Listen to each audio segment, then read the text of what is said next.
Roditeljski dom će uvijek čekati dijete, pa makar se nikad više ne vratilo. Na istom pragu stoje iste cipele, a u prozoru lice koje je ostarilo. Majka i danas postavi jedan tanjir više, kao da ćeš svakog časa pokucati na vrata.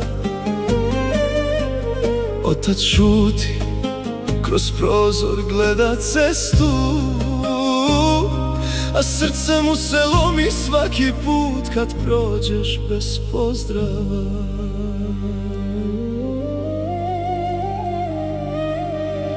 Sve su ti dali, a ništa nisu tražili. Sve su izgubili da bi tebe sačuvali, a danas imaju samo praznu kuću i fotografije koje grle umjesto tebe. Ne čekaj dan kad ćeš nositi cvijeće, jer mrtve suze niko ne osjeti. Zagrli roditelje dok još dišu, jer poslije ostaje samo da sam barem stigao.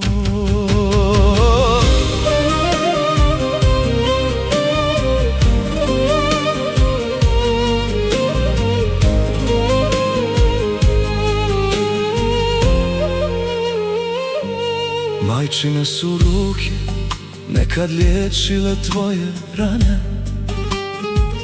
danas drhte dok sama briše svoje suze.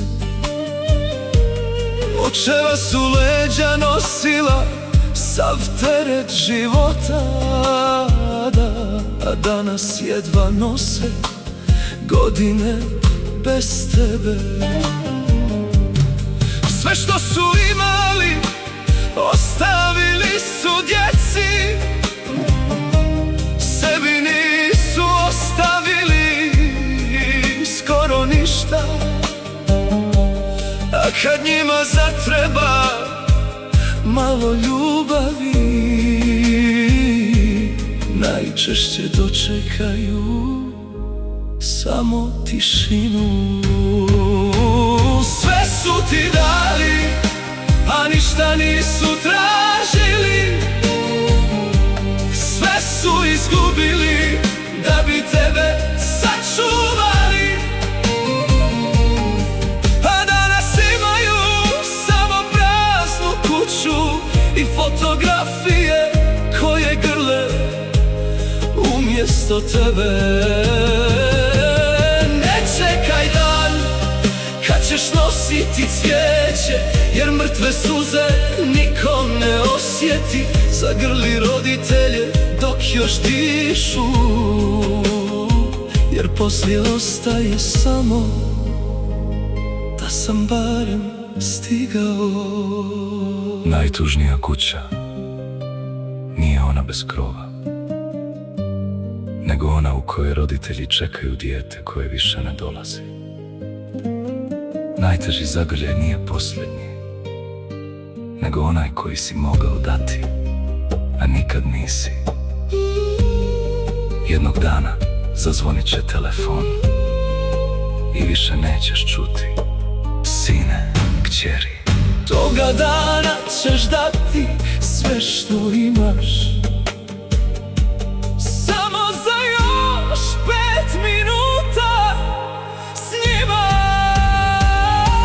Sve su ti dali, a ništa nisu tražili. Sve su izgubili da bi tebe sačuvali, a danas imaju samo praznu kuću i fotografije koje grle umjesto tebe. Ne čekaj da ih tražiš među zvijezdama, kad ih danas možeš zagrliti, jer roditeljska ljubav umire posljednja. Ali roditelji ne žive zauvijek.